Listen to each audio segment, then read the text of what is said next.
This is the Mobile Tech Podcast, brought to you by worldpodcasts.com. Now here's your host, Tech Girl, Miriam Joire. Hi, and welcome to the Mobile Tech Podcast.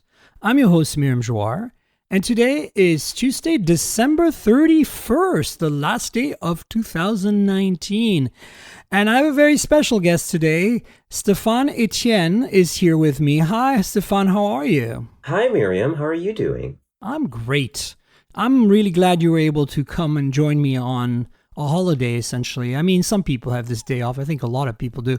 That's true. So, yeah, CES is next week. I'm heading there. Are you going to be in Vegas? Thankfully not. It's a lot of work to go out there. But it is. I appreciate and respect the people that do it every single year because it's hell on earth. With gadgets. Yeah, it's a little crazy. I mean, I've done it enough times now that I'm kind of jaded about it. I'm like, yeah, I know what to do.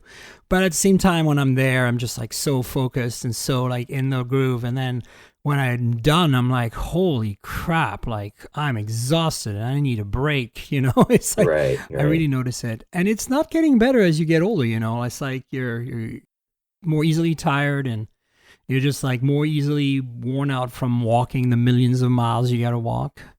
I get lots of steps. This is my best, most exercise-friendly week. I think that in Burning Man. I get a lot of steps in at Burning Man, too. Okay. For my job there. Apple Watch is telling you that, right? No, I don't have an Apple Watch. I'm using, I'm actually using for that just a Samsung Galaxy Watch, an older one. And okay. I have, for sleeping, I use like a Huawei, generic tracker of some kind. Like a thin band. Yeah, like a fitness band. Because it's a little easier to sleep with than a big watch. I have the large Samsung watch, so it's a little bulky. Okay, gotcha. But, I love the Apple Watch. I think it's a fantastic product. I'm just not a primary iOS user, so I don't always carry an iPhone with me.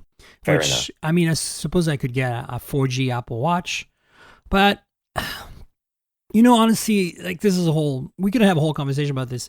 But the Apple Watch Gen 5 is really the first one I would have considered because there's an always on screen. Yeah. Like I can't do a watch that doesn't tell the time if it's just sitting there and doing nothing. That is true. I have a little bit of buyer's remorse with my I'm Series just too 4. old school. Like I need a device that actually just always shows the time.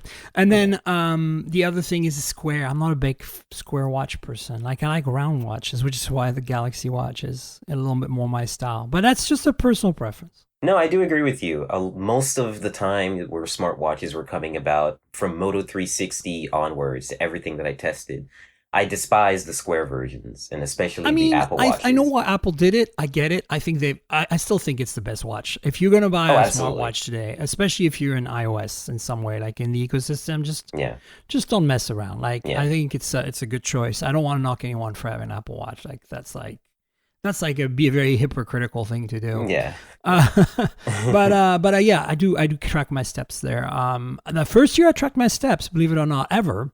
At CES was with the Microsoft Band. Oh, do you remember that? They gave me a review in it at the beginning of CES, and at the time, I was using my Pebble still, and that was the Pebble. So many old tech words. Well, it was the step tracking on the Pebble was, within 10%. Like, it wasn't that accurate. So this was the first time that I had a product that was seemed to be very accurate. So I was like, whoa, let's see it. And then I was surprised at how many steps I took. It was pretty amazing. So CES, what do you think is going to happen at CES? Let's start with that because there's a bunch of topics, but bunch of topics. I think it's going to follow the rubric that it follows every year. There's going to be probably 60-70% of these announcements are just going to be incremental stuff. Someone has a new smart lock. Couple French I don't companies. even want to get into the IoT and home automation space unless something stands out. Like, don't get me wrong. I think it's a very valid market segment. I have a bunch of home automation devices that I love, but that's not what I go to CES for. I'm like, if I'm starting to get excited about a smart lock, something is wrong in my life. Something is wrong. Yeah. No, I hear you. Those are like the press releases that you have to push through when you're writing. But I personally feel like we might see a couple interesting foldable announcements, or at least teasers from, a lot of the Asian companies. Because Samsung's not ready. I mean, that stands to reason that they would do that since, we thought 2019 was going to be the year of folding phones, but that didn't really quite happen. I mean, there were a few highlights, right? Like the Royale at CES last year, which really wasn't that great of a phone, but it was there and it folded and, didn't fit in any pocket. But hey, you got to start somewhere. Yes, that one kind of came out of nowhere because the company had no experience making phones. And it certainly feels this way once we got devices to play with. I never actually got a review. And I asked, and they said, oh, yeah, we'll get back to you. But they same. never did. I think it's because the initial reviews from a few people like Marquez and stuff were really bad. So remember the red phone? Yeah, I know. And then, of course, we had the fiasco of the Fold, and oh my god! And then we had the Razor, and the Razor has been delayed now and is not available yet. Honestly, of all three of them. I should say there's also the Huawei Mate, but that never launched in North America or anywhere else. And will never launch in North America. No, never launch anywhere. I mean, other than China. It honestly, having played with all of them, the Razor's the best. The mechanism feels the most like bulletproof. The Mate is a close second. Like the Mate feels significantly better than the Fold. The Fold was... I had a Generation 1 prototype Fold. That was probably my least favorite phone in a long time. Yeah. I mean, I don't think it's a bad phone per se. Like, I feel like I would have enjoyed... Like, I never got a Galaxy Fold review in it. So if Samsung, you're listening, I'm still mad at you for that. I mean, I asked so many times. But hey, you know what? It's too late now. I feel like it's a new year tomorrow. And by the time you're listening to this podcast, it'll be later this, first week of January before CES. But you will not, it's too late. I don't want to deal with it now. It's like if they send me one now, I'll use it. I'll definitely show you and tell you what I think. But I'm not going to be making a big fuss about it anymore because I wanted to make a big fuss about it in December. Like that was kind of, I sent them an email early December, like a last hooray saying like, okay, we've been talking about this. You said you didn't have devices. Can we revisit this? And the answer was crickets. So I'm like, okay, you're already on vacation, I guess. The normal world out there, I can't understand, Stefan. It's like, I'm sorry. Like I sent someone an email on Thursday the 26th, Boxing Day. Now, I know that Boxing Day, like I'm Canadian, Boxing Day is a bit of a holiday up there. Right. But in the UK and some other parts, right? Yeah. But I just thought, send an email then, maybe get a reply on Friday. No, we're out of office. No, I actually got a reply. I got a reply saying, I'm on vacation till Monday. I'll get back to you on Monday. Oh, my God. And they didn't get back to me on Monday, number one. Number two, Monday, what kind of arbitrary thing is that? Like, you're not working on Friday, but you're working on Monday, and then Tuesday is a day off again, right? Because today's Tuesday the 31st, right? And then Wednesday, January 1st is a day off. Like, how do people live their lives like that? I don't know. Why can't you just answer my question like very quickly and just say, "This is what I got for you"? Like, people. Yeah, I'm having very similar issues with Verizon and a couple other companies right now. They're just not in.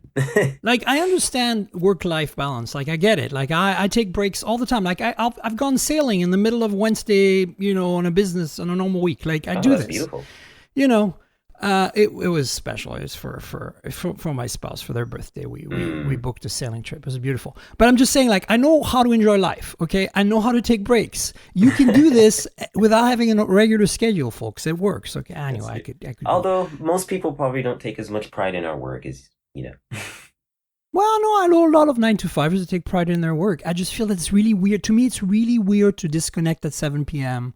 or whatever when you get home and not like I don't see how I can do that. But we're not normal, Miriam. We are connected to the internet 24/7. I know. I almost want a brain implant so I get the stuff streamed in my head and I can go like nope, yep, nope. Honestly, yep. I'm not gonna lie to you. It would be a lot easier for me. I mean, because then I don't have to play catch up. Like I can instantly make a decision and go like nope, absolutely. I'm not dealing with this. Oh yeah, I'm dealing with that. Yeah, it's just like being much nicer. I don't know. I know. I'm sure there are people right now that are like running away as we're talking. But don't run away too far because we have a lot of good stuff. So CES. God, I love getting tangents. It's great. That's what the show is about. So CES, I think for me, we were talking about folding phones. I think we're going to see. There's rumors. I'm skipping through topics a bit. The OnePlus Concept One that we all got invited to get a briefing on and see at CES, which is a concept phone that OnePlus sent out a press release for. That's coming to CES. Okay. We know that's happening. We know that's coming. We're going to go there. Now there are rumors, and this is rumors from the last few days. I'll check out the show notes for the link of it being a folding phone potentially. So, we're talking CES. We're talking potential folding phones for 2020. And by the way, we're also talking in the show about what our predictions are for technology in 2020 on phones. Okay. So this is all fits together really nice. Perfect. What do you think? OnePlus folding phone 2020? OnePlus folding phone 2020. Or First CES. of all, well, yeah. I personally appreciate what OnePlus has done in the market these past 3 years, just really squeezing themselves in to be the de facto entry-level Android phone manufacturer. And you can argue that most of their phones aren't even entry-level; they're mid-high range. Yeah, for sure. I don't know how I like that to call will them approach affordable flagships. foldable versus flagships. Premium flagships. That's the thing. I don't know how it's going to end up as a foldable. First off, we have never seen OnePlus produce a foldable before. Obviously, that's why they're giving us a concept and probably not announcing a full-blown product day one of CES. But I'm a little bit on the edge because they haven't necessarily produced the perfect OnePlus smartphone yet. And for them to jump to the foldable range, which Samsung has had an issue with, every manufacturer has an issue mass producing foldable phones and getting them to have a hinge design that everyone can agree with and that doesn't fall apart after 10,000 uses. That's what I think the real challenge is. I think OnePlus can design a good phone. I don't know if they can design a good foldable phone. That remains to be seen. Yeah, I think everything you just said is 100% valid. I feel like, first of all, I'm not as worried about that because it's a concept. It can be anything. It could That's be like true. an obloid phone with a round screen on top. Like, yeah, and exposed circuitry. Yeah, I get it. We'd all be scratching our heads going, what are you doing, OnePlus? I don't think it's going to be an impractical phone because BBK Group, which owns Vivo, Oppo, and OnePlus, has been very strong at making concept phones, particularly the Oppo Vivo brand, that became reality essentially, right? The pop-up camera was on a Vivo prototype. The in-display fingerprint reader was on a Vivo prototype concept that was shown, in fact, at CES like 2-3 years ago, I remember et cetera. And like we've seen this time and time again, like Oppo had an event in Shenzhen early December where they showed, right after the Qualcomm event in Maui, where they showed the under-display camera for selfies, right? Right. So we know that based on what BBK has been doing and OnePlus being a part of that, even though they will always say, oh, we're a separate company, I mean, there's a lot of like influence between like technology sharing, and definitely between Oppo and OnePlus, and I think definitely between Oppo and Vivo. I think there's less exchange between Vivo and OnePlus. But the point is, I think we're going to see a concept that's more realizable. And I'm not sure if I buy these folding rumors. If it is a folding phone, honestly, then it's a bit more like, here's our vision on a folding phone than anything else. Because you're right, they still need, ideally, I think they still need to perfect what they're doing already, which is great, but is not perfect. It's not perfect. And I mean, no phone is perfect. Like Galaxy S10 Plus, is everything but the kitchen sink, but then they removed the headphone jack. Like, honestly, I think that I'm not a big Samsung person and I'm not a big fan of their software, but if you listen to the show last week where I picked the Galaxy Note 10 Plus as my like third, I think, runner-up with the Pixel 4. I feel like that's the phone of the future when you hold it. Like it's so, the bezels are so thin, it's so full screen with that pull punch in the middle and the that thin design. So bright like and if this ran contrasty. Pixel software and had a headphone jack, it might be the perfect phone. You know what I'm saying? Think about it. Micro SD. I mean, that's always what I've dreamed of and never got. I think OnePlus is going to give us wireless charging. They're waiting for it to be 20 or 30 watt. I really think so. I have a feeling they're like really stuck on this weird brain thing where they're like, we want fast charging no matter what you do, right? Water resistance, I think they have it essentially on their phones, right? Because we've seen, like, if you see Zach at J-Rate Everything take apart the phones, there's like gaskets and everything. Right, I think they just don't want to pay for the certification.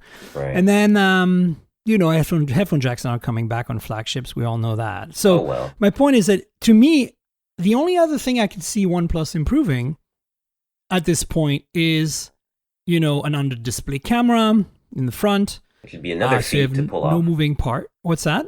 It would be another feat to pull off. I mean, no. Again, Oppo's shown its BBK group has it, so it's just a matter if it's on a concept, like no problem, they could do that in a heartbeat. But I think what I'd like to see is, for me, the reason the OnePlus phone's kind of feeling complete is because the camera is still not up to standard, right? Like if you compare it to an iPhone or a Pixel or even a Note 10, which has a whole very old camera hardware today. It's still not quite there with the OnePlus. So if I were to see, like, my ideal concept for OnePlus would be what they've done so far with a few little embellishments, like the under-display camera sensor and maybe some like cooler screen design. What sort of an orientation of foldable phone do you think it will be? Will it be a clamshell? So if it is a folding phone, which so I'm not buying this folding phone rumor. I feel like that's out. It definitely fits the concept phone moniker, but it doesn't fit the BBK concept phone. Like in the sense that, they've always shown phones that they're going to be launching 3 months later. The stuff they've shown always, in-display fingerprint, pop-up camera, under-display camera, and other concepts have come out basically like shortly after. So that's what I'm hoping we're going to see. In that sense, I don't feel a folding is ready, especially for OnePlus, who nobody in the BBK group has shown expertise in that. So, and we know how it went for the others this year, right? Not so well. So I think that I could eat my words, and they might blow us away with a concept phone, but a folding concept phone. But what would that bring to the table? Like, we've seen all the form factors now, right? Like inside folding, outside folding, and then we've got the Razr style. We could have the Razr style that's outside folding, but outside folding I think only worked for the Mate X because it solved the problem that the Galaxy Fold had, which was it couldn't fold flat. So to get the radius to be the right radius, Huawei's like, haha. And also, I like the fact that when it's closed, I've handled it. The Huawei Mate X feels amazing in hand, either folded or unfolded, because when it's folded, it feels like a normal phone. It's just the same thickness as a normal phone.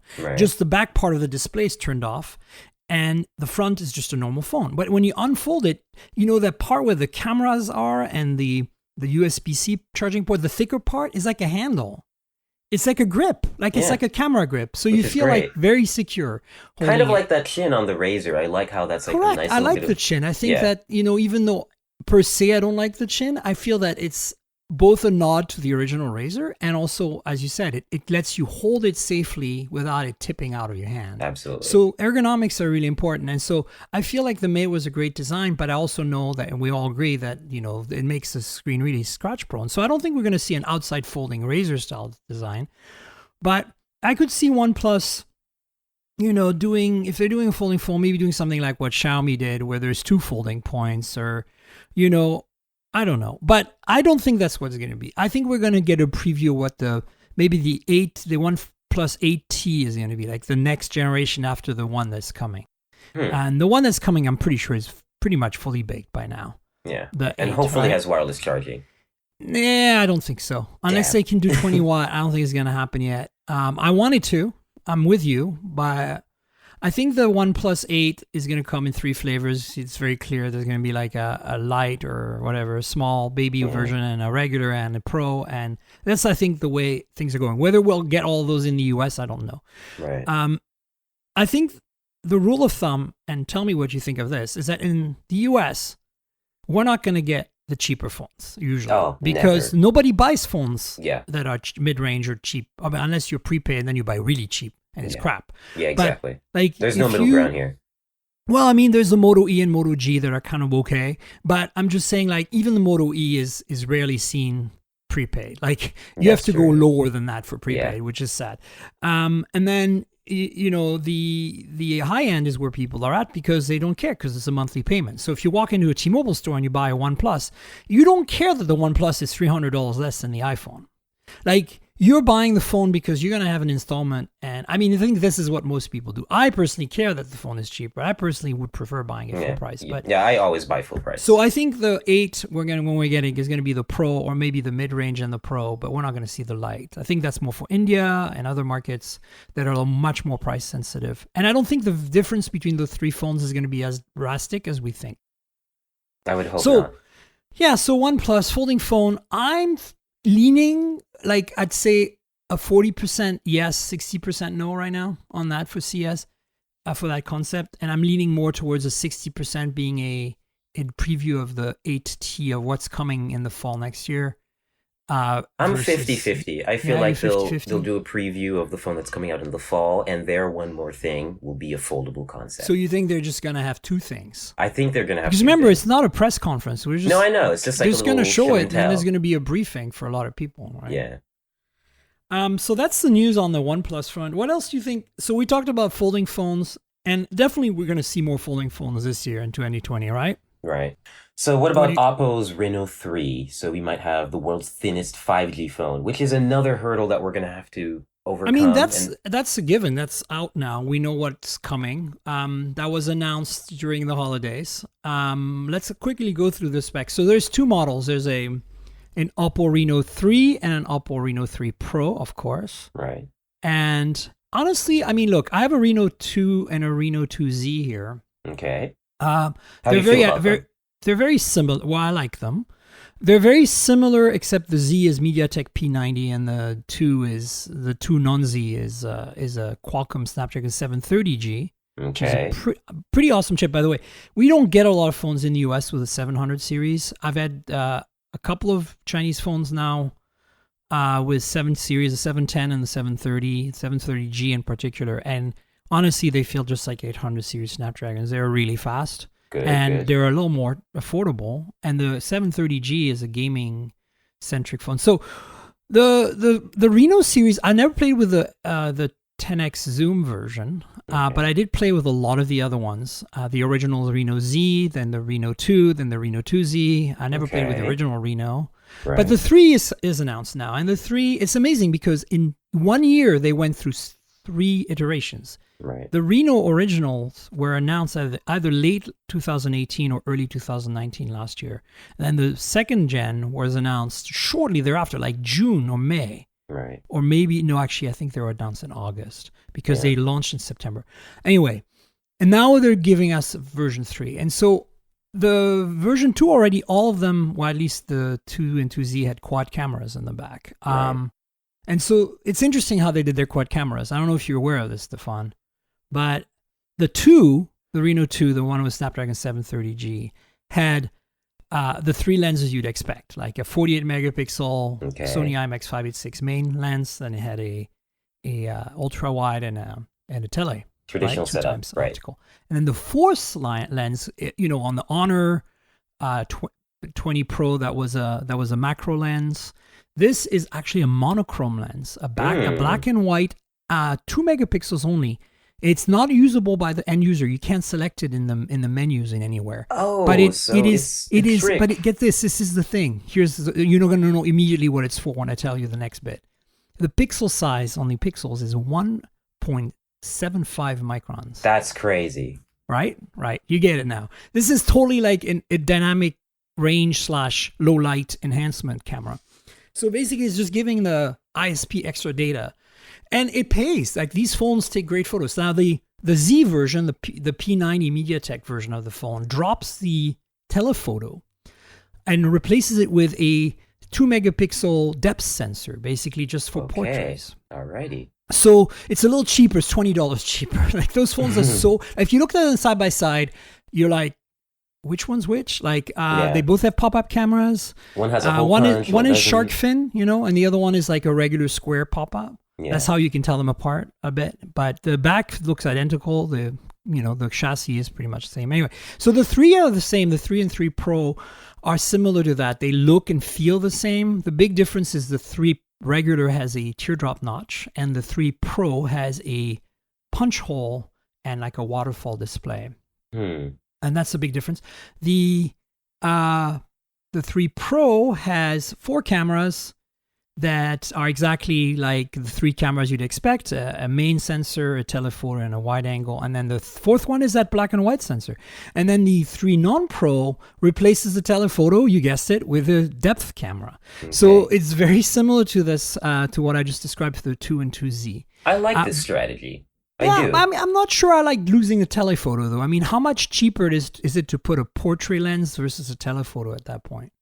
But think of it like this. Would you rather take better, more consistent photos across the range, or would you rather have a telephoto that's kind of iffy? Yeah, you're right. I mean, that's I want to say hello OnePlus, are you listening? Because the 7T, the 7T telephoto is like that. It's just not that great. Yeah. But the 7 Pro telephoto is all right. Yeah. Because it has OIS and the 7T doesn't. That's basically the thing. Finally.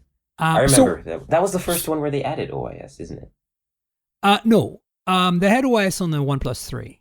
So the OnePlus 5 dropped the OIS. The 6 didn't have it either. The 7, well, actually, wait. I think it came back with the 6 and 6T. Then the 7, definitely the 7T. Definitely the 7T had it. And the 7 and the 7T Pro and the 7 Pro had it on the main lens. Yeah. But the 7T did not have OIS on the tele, but the Pros, both of the Pros, the 7T Pro have OIS on the tele. So the interesting thing about those Reno phones, by the way, the Reno 2 series I just mentioned, they don't have OIS on the tele. Okay. Well, and this one, I'm not sure if the 3 Pro has it. I'm looking at the specs right now. So here's what's interesting about it, just so you know. This is kind of crazy. So it's a thinnest 5G phone. You're right about that. Yeah. That's the big claim to fame. 4,000 milliamp hour battery on both of them. 30-watt rapid VOOC charging. Pretty nice. Love it. The baby one, the 3 that doesn't have the telephoto, has a Dimensity 1000 chip, which is MediaTek's 5G integrated SoC. Okay. And it has a 6.4-inch AMOLED display with in-display fingerprint sensor with a 32 megapixel teardrop camera. Okay. It has, however, in the back, the main sensor is a 64 megapixel, probably Samsung's. And then, the other cameras I mentioned with no tele and the 4 cameras. But then the Pro steps it up a notch to a Snapdragon 765G. Again, the 7 series. This is the built-in 5G version that was announced in Maui. With a 6.5-inch, a slightly bigger display that does have a hole punch, 32 megapixel. Don't forget that 90 hertz refresh rate. Has a 90 hertz, so that's exciting. 90 hertz refresh. But what I'm excited about is that they're talking that the main camera has a new 48 megapixel sensor, which might be the Sony IMX586 replacement from Sony, the newer version. The newer that probably is even better. With the 1.7 aperture. And it has OIS, which the other one doesn't seem to have on its 64 megapixel. And then, of course, telephoto, ultra and all that. And headphone jacks are present on these, like the Reno 2, which is great. Like, honestly, this is the thing. Like, I don't like the software on these Oppo phones, but if you skin it and put your own launcher and keyboard, you're totally fine, right? The thing though is that this is like the consistent thing. Like some of these Chinese phones that I've gotten my hands on, which were international version, which had Google Play services and all that usual googliness, are great. But then you're dealing with the software being kind of, and then the updates, because at the price, these phones are like $500 phones, right? Like they should be worth something. They're really nice, and if you want to go even cheaper, like Xiaomi, if you heard my top 5 last week, Xiaomi's Mi 9T Pro, aka the Redmi K20 Pro, I mean $290 whatever for a Snapdragon 855 with a triple lens camera on the back. That thing slays. It doesn't have OIS on any of the lenses in the back, but I was amazed, Stefan, at how good the pictures were on that phone for the money. Like, Xiaomi knows how to make a decent camera these days. I'm really surprised. And of course, Sony IMX586 48 megapixel. That phone is like the price. I can live with Xiaomi's weird software all day long for $290, okay? Same. Yeah. I can get past that. So these Oppo phones, the Reno series is really beautiful design phones. I love those color gradients. Yeah, I'm really into them. That's why I had to mention them in the podcast topics. So that brings us to something that I think is related to CES.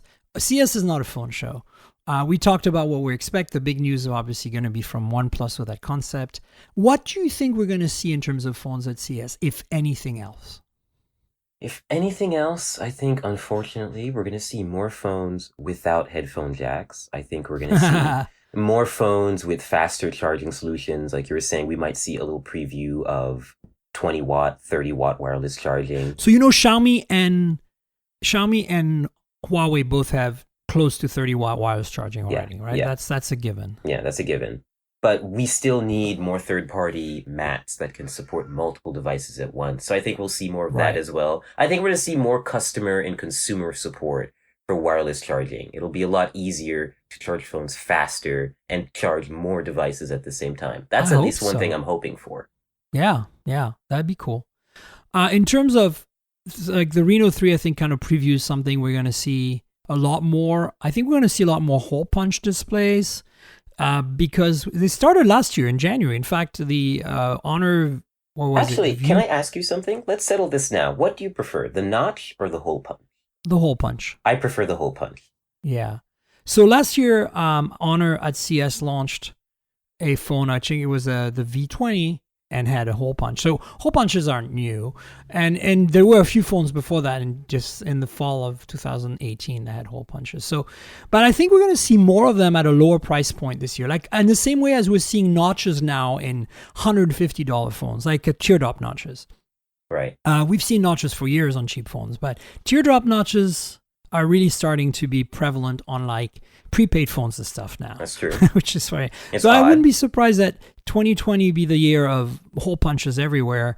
And then for high ends, we're going to see that under display camera sensor for sure appear, at least on the BBK group. And I wouldn't be surprised if Xiaomi and like the Chinese phones, basically. How do we feel about the in-display fingerprint sensors? Because historically for me, those have all been bad. Well, I feel that the Gen 3 optical, which we see on the OnePlus 7T and 7T Pro and 7 Pro, are perfect. Like they're fast. I don't have any issues. They feel like normal fingerprint readers to me. In my defense, that's the only one that I actually enjoyed. So the OnePlus versions, I tried. So all of them are like that now. Like the Reno 2 has the same sensor. Nice. The Xiaomi phones have the same sensor. Synaptics makes it, doesn't it? I know it's not made by Synaptics. Well, some of them are, but I think there's this another company, the one that partnered with Vivo at CES that year that they launched, that they first showed it. I can't remember the name of the company. But here's the thing. The only company that uses a different technology is Samsung. They use Qualcomm's ultrasonic technology. Right. And Qualcomm has had issues with this technology. Yes, I do remember that. I should say Qualcomm. I should say Samsung, the only user of this technology, has had issues, as we know, with fingerprint sensors on the S10 and Note 10. But here's the thing. I played with Qualcomm's next-gen ultrasonic fingerprint sensor in Maui. Okay. Specifically, it covers an area that's like 70% larger or something. It basically like covers a good chunk of the bottom half of the phone. Nice. And you can basically just hold the phone with your thumb like anywhere on the bottom, almost anywhere in the bottom half. There's a large box, and it just recognizes, and it's much faster. So as it should I'm not knocking ultrasonic. I honestly, look, I think that fingerprint... I've talked about this before. You probably heard me on the show. I think that the future is your entire phone is a fingerprint sensor, and you pick it up, and it picks up multiple fingerprints from different fingers. It recognizes them as you, and it unlocks. Yeah. Combined with under-display cameras that scan your face and get additional data. It's like, I think the future of unlocking and authenticating you on your phone is a composite of multiple sources of data that are partial. So a partial eye, a partial nose, a partial thumb, a partial... To create an identity on device. And it's like, I am 75% sure that was a part of Miriam's thumb, and I'm 100% sure that was Miriam's right eye. Right. Let's unlock. You know what I'm saying? Yeah. That kind of thing. So I think Apple will be the first to do that, right? If they do it. But they've dropped the fingerprint sensor for now because it does make sense to have a single location for the fingerprint sensor under the display. And I think that's my biggest gripe. Like, I still prefer a fingerprint sensor on the back of my phone because I can actually, like, you know, really have this experience where I just put my hand in my pocket and I pull out the phone and it unlocks. It was magic. Oh my God. I don't have to look like my screen. I just don't have to put my finger on the screen and be purposeful. And I think that's what Qualcomm is heading to with this. A big chunk of the display is a fingerprint reader thing. Well, about a third of the bottom of your display is fingerprint, which is, I think, much better because I have to notice, though, to say that the version 3 of the optical sensor, you can be as much as 2 or 3 millimeters off on the center and still get a recognition. So it's pretty good. Okay, that's good. That's good for the average user. And that's what you have today on most Chinese phones, like including OnePlus most Chinese phones. And so this is why I'm kind of vexed that the Pixel 4 does not have as a backup for backgrounds compatibility, a display fingerprint reader. It would have cost them very little to just add that feature because it's pretty commonplace now, and it would have given us some and they additional, had one of the best ones for the last generation. And they had one of the best ones in the back for sure. Yeah. So that's. I think we're going to see more larger in-display fingerprint sensors complemented by Face ID using cameras that are under display. Speaking of the Pixel, what do you think of those Pixel 4a rumors?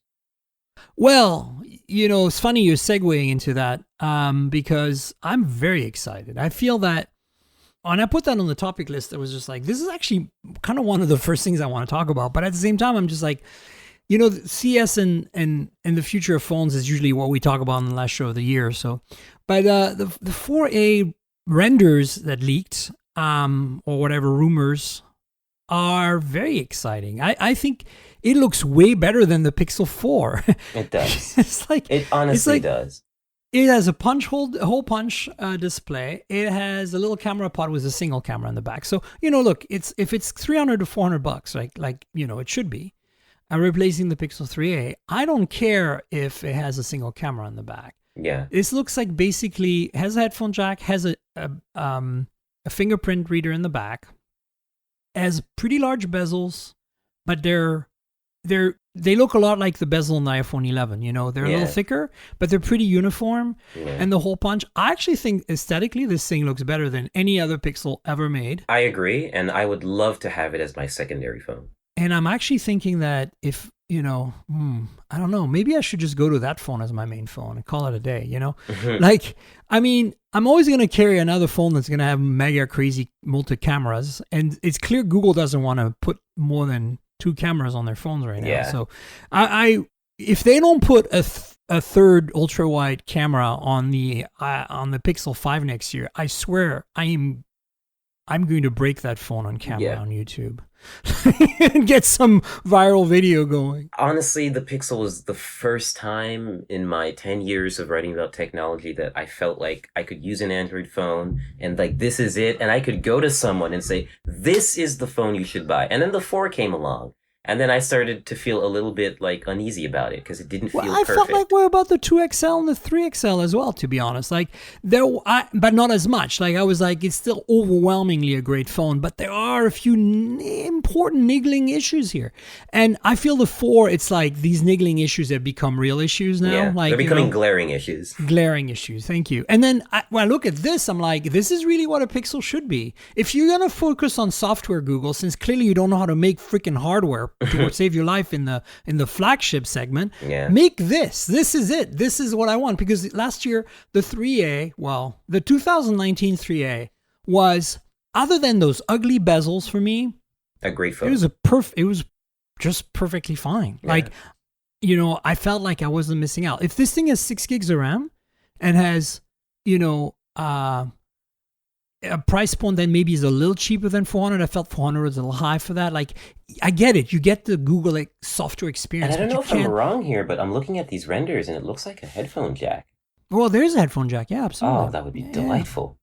Yeah, that's what I'm saying. This is kind of almost a perfect phone because it has technologies that are quote unquote antiquated, like a rear fingerprint sensor and a single camera. But I bet you that single camera is going to kick ass. Yeah. And this back fingerprint reader we know works great, and then the headphone jack, everybody wants that. So this is kind of to me, might just be the perfect phone for most people, because why would you spend more? Do you need more? If this phone came, see, this is what I think they should do. If this is $350, which I think it should be cheaper, like Apple did when they went from the 10R to the 11, they dropped by $50. Yeah. If this is $350 instead of $400 and comes with a bit more RAM, I think this is the phone that most people are going to want as an Android phone.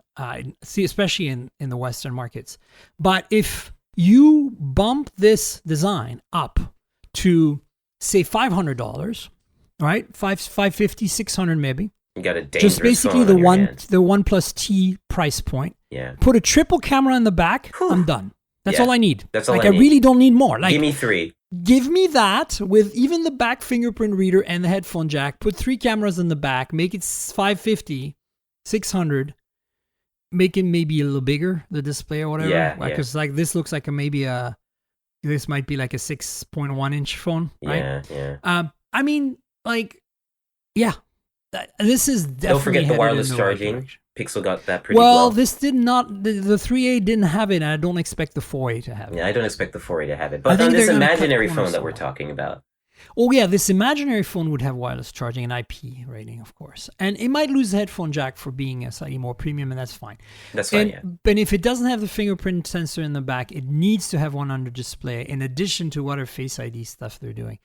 But that solely chip and that, like, if they do Face ID, obviously they need more than one hole punch. Maybe have two hole punches, one on each side. We've seen, I didn't put it in the show notes, but we saw a bunch of patents from Vivo go through where they showed two hole punches, left and right top, and then four hole punches, one in each corner. That's something. For like some kind of weird Face ID system. Right. Like, you remember the Fire Phone from Amazon, the terrible Fire Phone had four cameras, one in each corner like that for the 3D effect thing. It was stupid.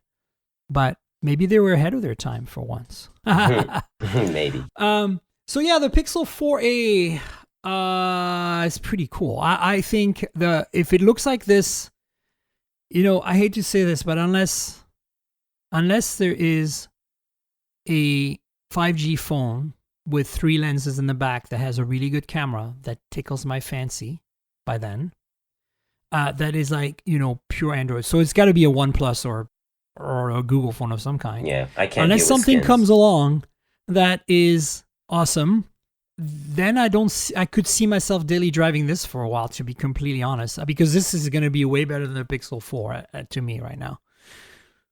Like, if Google were to give me this phone tomorrow, this 4A, the way we're seeing it there, I'd instantly turn that into my daily driver. Same. I would use that phone, drop my Google Pay on there, and just go about my day. Yeah. And be merry and happy. Yeah, very. So again, this shows what I was trying to say is, like, we're going to start seeing that hole punch at the lower price points. And, yeah, I mean... Honestly, I think it would add some dignity to those lower price phones as well. Because totally. Teardrops, honestly, I don't associate them. I don't like them, no, I don't. I don't like them. I just look and feel cheap. Cheaper than, the notch was pretty bad. I'm not a bad fan of the notch. The notch is pretty bad, but the notch is always justified by the fact that there are sensors and you're doing something novel, probably, maybe. Well, I mean, at least in Apple's world, because there were a lot of cheap phones with notches this year that didn't have anything but a front-facing camera and earpiece in there. Yeah, Yeah. And I'm not counting the proximity sensor and the light sensor. No, yeah, that's basic stuff that's supposed to be there.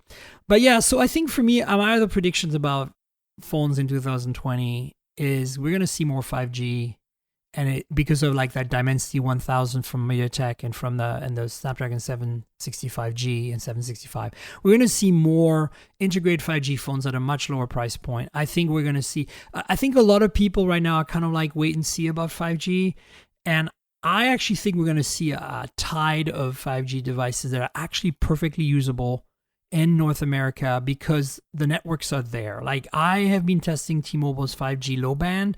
Yes, it's not mind-blowingly fast, but I get signal where I never got signal before. Yeah. Like, it is so nice to be able to connect and get something somewhere. Yeah. Here in New York, we really only have Verizon's network and a couple of that's millimeter. Millimeter is not it. Yeah. I'm just saying that the combination of AT&T and T-Mobile particularly rolling out these massive low band, territories of 5G combined with affordable 5G phones, and readily available, subsidized flagship-ish, like the OnePlus phones, mid-high range 5G phones is going to really make 5G a thing in North America for the average customer, especially in the US. I think we're going to see, I wouldn't be surprised if the average person buys a 5G phone by the end of next year. Christmas next year. Yeah. And I'm talking about anybody who's due to renew a contract this year. And the reason for that, too, is I think the iPhone's going to be 5G next year.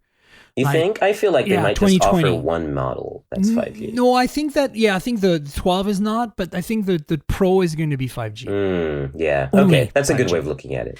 And that means a lot of people are going to buy 5G phones from Apple. And that's nothing to sneer at. And it might even be that the 12 has a 5G version on some networks. Like, they might do a 12 that has 4G only that is sold to the prepaid carriers, because a lot of people don't know this, but Apple sells Apple, you can walk into like, I don't know if this is fact, but I assume you can walk into a Cricket store and buy an iPhone on Cricket. Oh yeah, the iPhone XRs are probably one of the most popular lower end. Yeah, and so iPhones. maybe I think you just hit the nail on the head. Maybe that's the point, Stefan. Maybe you can buy an iPhone 11 next year at Cricket. That would be on something. sale, and that's the 4G phone, and the 12 is the 5G phone. Ah. See what I'm saying? Yeah. In the same way as you can still buy a 10R today on Apple's website.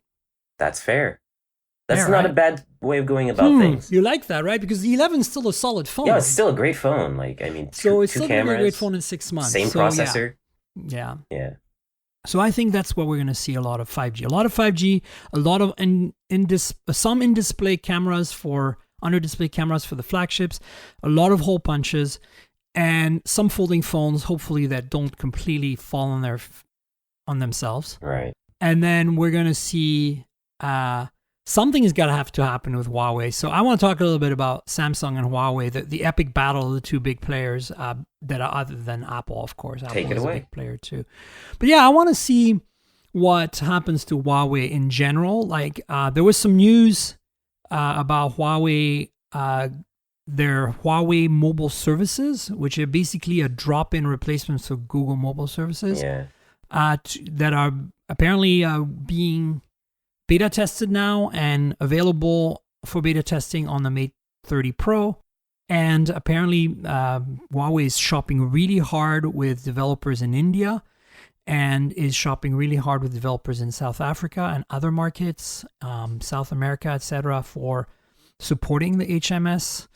And so they're going forward with this alternative to Google mobile services, because they kind of have to, I guess. But It's interesting that they're trying to get developers in countries where Google is not well established as a services company, but where if you're the average user, you'd be missing out if you didn't have GMS because, like, say, Uber or Lyft or whatever it is, app that's not a Google app requires Google mobile services to work properly, like a lot of the apps that use mapping.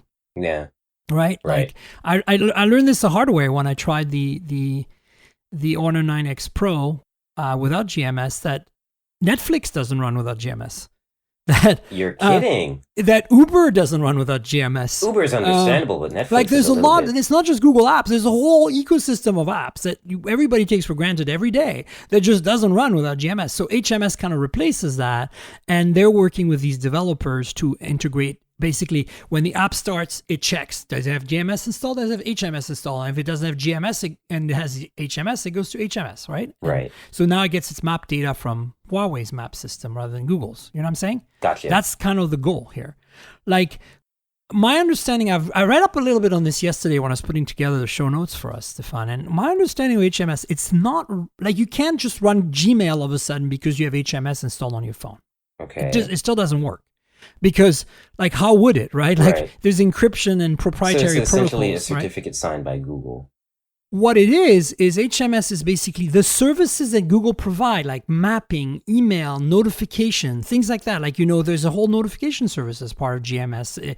If you get a notification on your Android phone, usually it's because the developer pinged the Google servers with a notification and it pops up on your Android phone. It's the same with an iPhone. That is true. Right?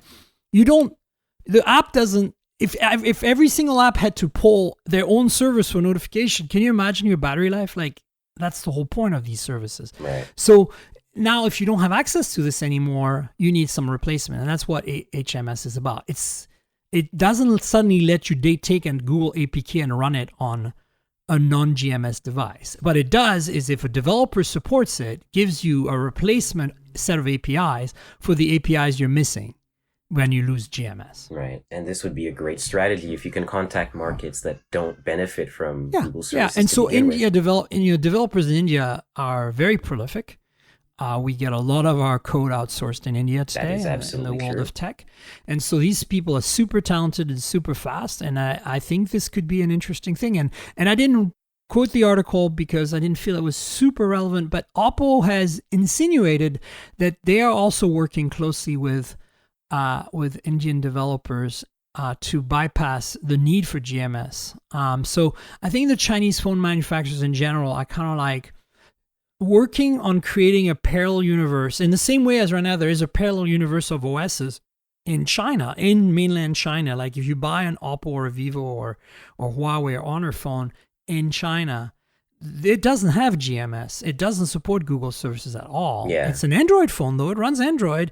You can install some APKs, like Instagram will run, because I don't think it uses GMS.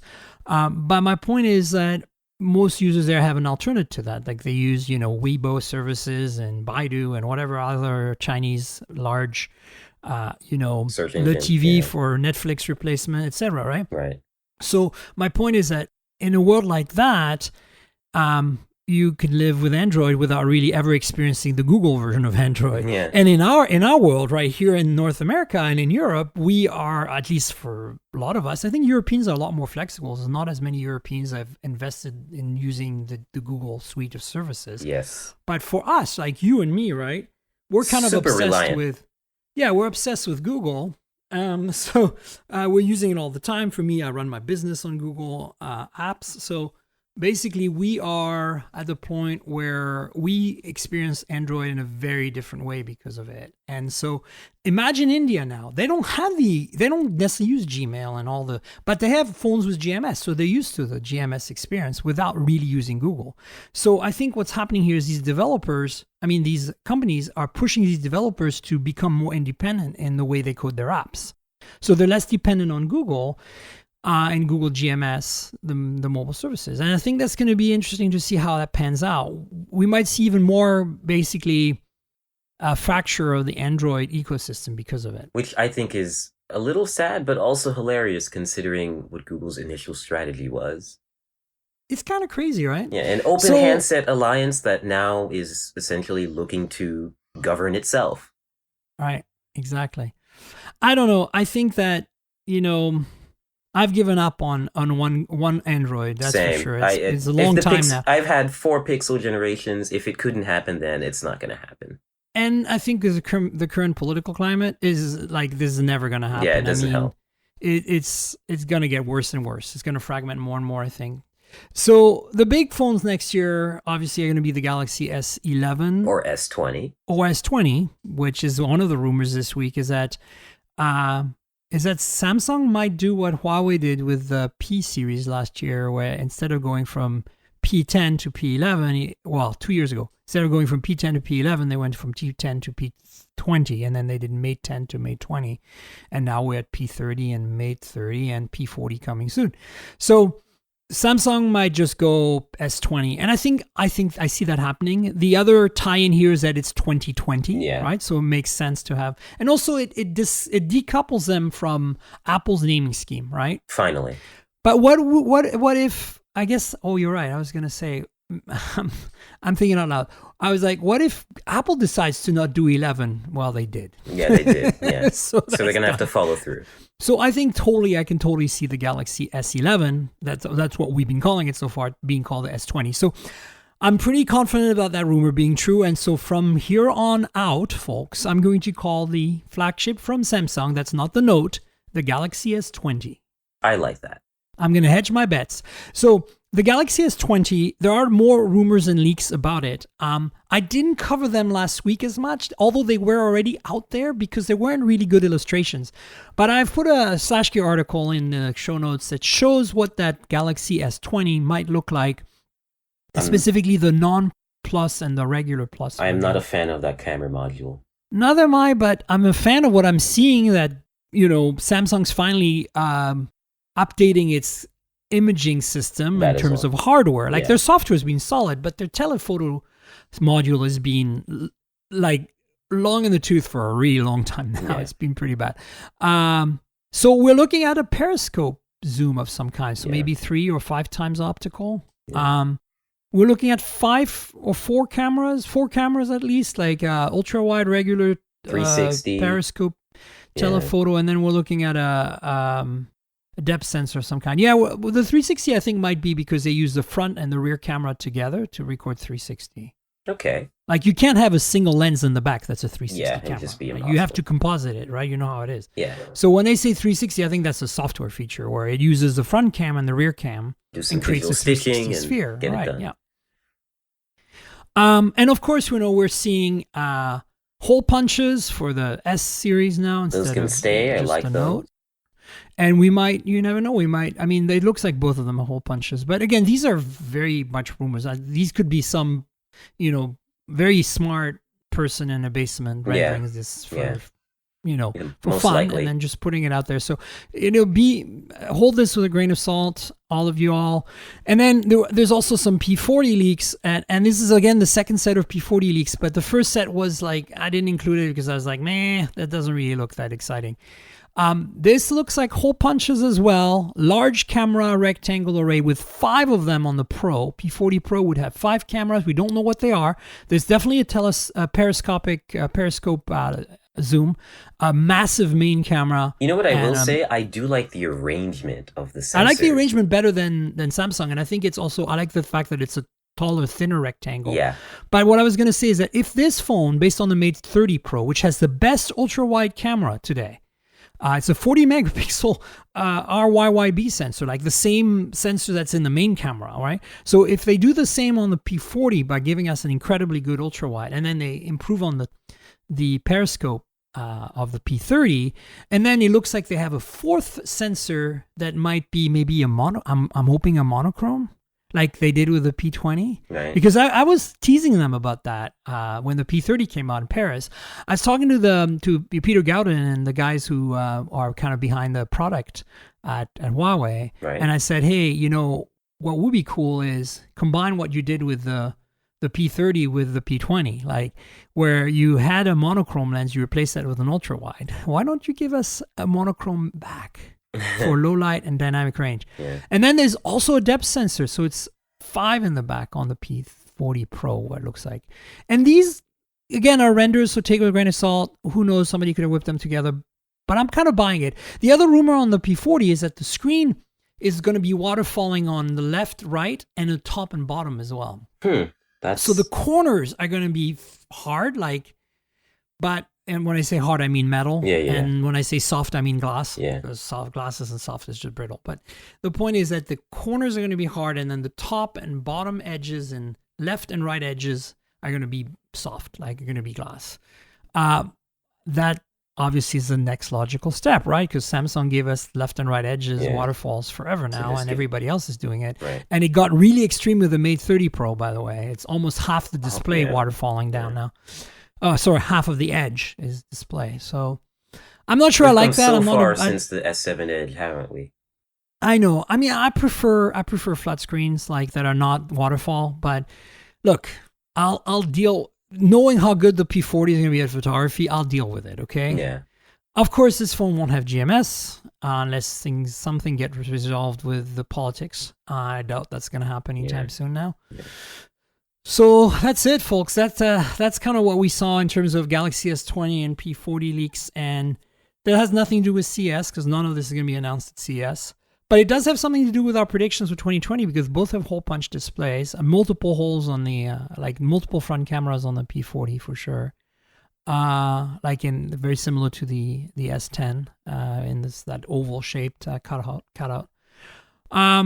So we should probably wrap up soon, but I kind of want to know, we talked about phones a lot and about our prediction for 2020. I don't really have any outlandish predictions for 2020 other than the obvious stuff, like more folding, more 5G, more hole punch, some under display camera. We're going to see some bigger fingerprint sensors in displays. We're going to see thinner phones. We're going to see 5G phones. Bigger screens. Yeah, even bigger screens. Even bigger screens. I don't know how, but absolutely, even bigger. But we're definitely going to happen. Less headphone jacks, for sure. All of that. Let's pour one out for headphone jacks. Like you covered laptop extensively on your own blog. It's a big laptop show. What do you think, very briefly before we wrap up, we're going to see at CES in terms of laptops? I think maybe we'll see the new RTX super graphics cards make their way to desktops. I mean, to laptops. That may be a little bit of a stretch, but in the short span of a year, we went from GTX GPUs on laptops that couldn't really push games past 1440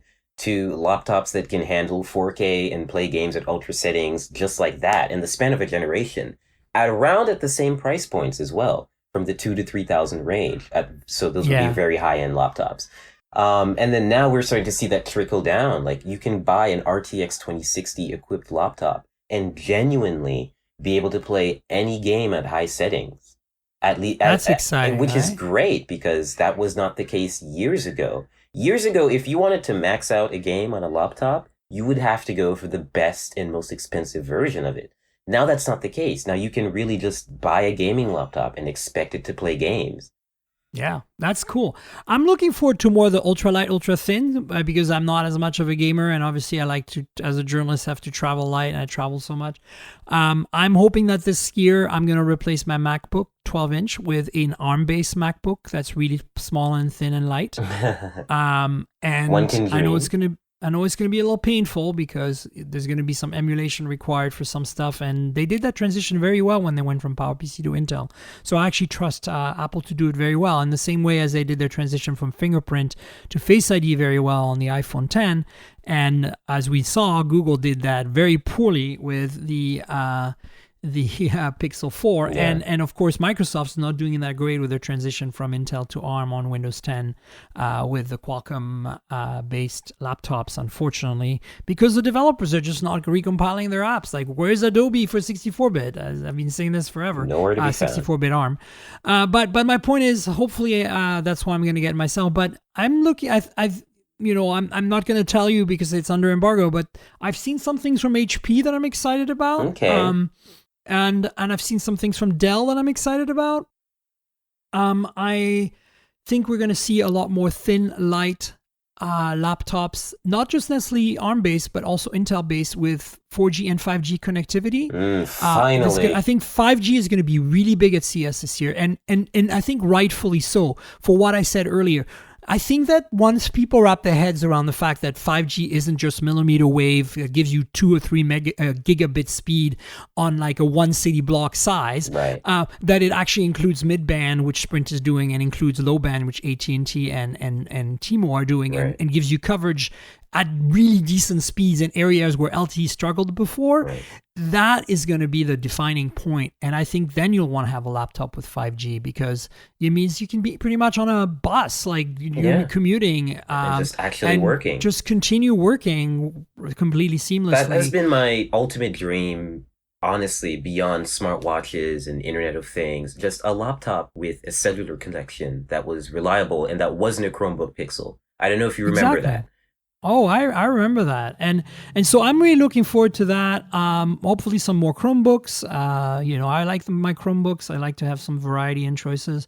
But I'm really looking forward to 5G light, long battery life, thin Windows-based laptops that, if Apple does not make an ARM-based MacBook and I need to replace my MacBook at some point very soon because it is getting a little old. Yeah. Then I have other options. So I'm discussed this, I think, with one of my guests recently, that I think it was last week, potentially, where I'd like to see Microsoft do a folding, like a convertible Surface laptop. So not a Pro. The keyboard, right. Not like a tablet with a keyboard that clunks onto it. A clamshell. But like a clamshell, like a bigger version of that Android phone that they showed, Oh, yeah. The whatever it was, the Surface Duo, right. The Surface whatever it was. Imagine like the size of like a very thin and light 13-inch Surface laptop, but where the screen can fold into a tablet. With like a U-series processor. If Microsoft does this, oh man, I am so all over that. Yeah. Because to me, I cannot live with a keyboard that's detachable. I need to be able to use this on my lap. And with a really good keyboard and trackpad experience. Now, the keyboard and trackpad experience on the Surface, the fabric keyboards that attach to the Surface tablets is really good. Yeah. But it's still too flexy for me. Yeah, it's still too flexy. It doesn't work on my lap. Yeah, and it doesn't work on a lap. So now Microsoft is not going to be at CES, so I don't think we're going to see anything there. But Lenovo might have something or two as well. I hear rumors of some cool 5G stuff from Lenovo, but obviously there is, because they announced that they're going to do a 5G Qualcomm-based laptop. It's Computex last year. Yeah. Like, I was there for that. So I think you're excited about the gaming laptop. I am too, and I think it's very valid. We're going to see a lot of laptop activity at CES. It's always a laptop show in many ways. It's also a TV show. We're going to see that, but that's not really my domain. I want to see more OLEDs. I love OLED. I want to see more rolling TVs, foldable TVs. Yes, I want to see 8K TVs. For content that we don't have. It's crazy, yeah, but whatever. Like, that's the next logical step. Like, if they can make an 8K TV that's affordable, it's going to be the standard in 2 or 3 years. Everybody's going to have 8K TV. And then the content, well, maybe it'll follow. Either that or you'll upscale 4K to 8K and it'll look incredible. I mean, yeah, that's how tech moves. We just got to keep moving forward, even if it hurts. As an aside, have you seen that Wham video remastered in 4K? Do you know what I'm talking about? I do not, but I would like to take a look at it after this call. So, just in case you don't know, Wham is a band from the 80s, and they had made a song in the early 80s called Last Christmas, which is like a very Christmassy holiday song that everybody like kind of knows and likes. I mean, I don't think it's my kind of music, but it exists. It gets played in like department stores in the holidays. Right. And of course, back then they shot a music video because MTV was just starting out. Right. But here's the kicker. They didn't shoot the video on video, like at 480p crappy analog video. They shot it on film. That's interesting. So Sony, and this is true of a lot of content back then. A lot of content was shot on film and then transferred to video. Sony has the archives for this, and they transferred the film archives to 4K. Glorious. The song is called Last Christmas. It's by Wham, Wham, for those of you who are young enough who don't know that band. That's the band that George Michael was fronting, and eventually he went solo. Watch it, because it'll blow your freaking mind how good a film transfer looks to 4K. From another age. In 4K, from the 80s. And because like their outfits, their hairdos, it all looks like a recreation with actors because it's so sharp and clean and the colors are so good. And you're like, I cannot resolve the quality, the technical quality of the video with the weird old vibe of the actual, video, right? Because it is the original. It looks like a recreation, but it's not. It's an original. Correct.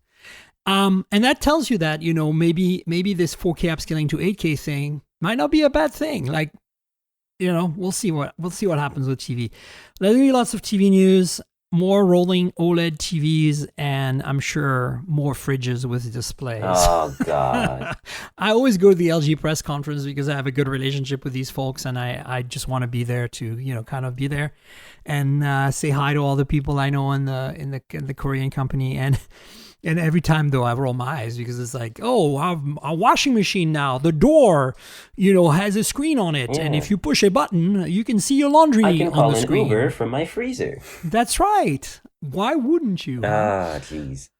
All right, Stefan, we should wrap it up. What is the places on the internet that people can find you, your handles and social media and blogs and whatever? Well, you can find me on Twitter as @Stefan Etienne. That'll be STEFAN ETIENNE. You can also find some of my old works at TechCrunch and at The Verge. And I would say just keep it posted to my Twitter because I have some announcements in the coming weeks about where I'll be next. So this is exciting. Yeah. So there you go. And you know where to find me, folks, on the internet. I'm at Tankgirl, that's TNKGRL, like the comic book character without the vowels. And you can find me on Twitter and Instagram at that handle. The Twitter is where you want to interact with me about the show. If you have comments, you want to yell at me or congratulate me or say hello, even say hello. Can just say hello on Twitter. Do it. But be nice. And then, And then Instagram is where you'll find pretty pictures of phones and pretty pictures taken with phones because I like photography a lot. And then there's a YouTube channel that goes with the show. Just go to youtube.com and type Mobile Tech Podcast in the search bar.